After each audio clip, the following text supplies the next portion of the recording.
死，43人受傷。有傷者話係群眾上落平台嘅時候太逼出事。上海市政府已經成立工作組善後。國家主席習近平作出重要指示，要求上海市全力以赴救傷者，做好善後工作，捉緊調查事件原因。注意安全，往後退。事發之後，現場一片混亂，警員不斷呼籲民眾唔好靠近傷者，又封鎖現場，分隔人群，方便救援人員為傷者急救。上海市政府新聞辦大約凌晨4點喺官方微博發布消息，話事發喺尋晚大約11點35分，黃浦區外灘陳麗廣場。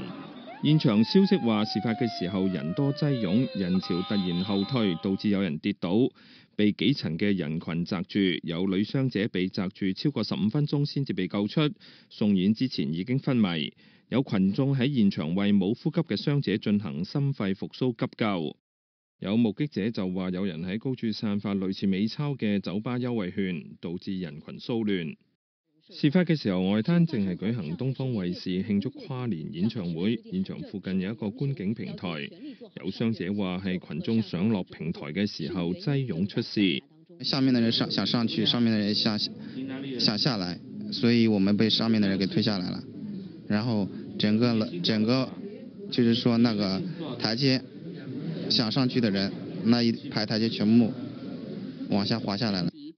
傷者被送去附近多間醫院，其中上海市第一人民醫院接收近30個傷者，未確定死傷者入面有冇香港人。裡面有香港人嗎？現在還在確認當中，目前還不是很清楚。他主要是踩踏以後嚴重的窒息，窒息，對。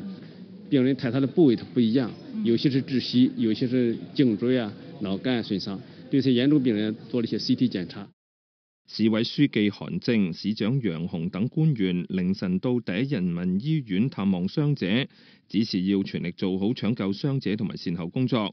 上海市政府已經成立工作組善後，並且調查事故起因。無線電視記者林錦輝報道。本港入境處表示，獲悉事件之後已經即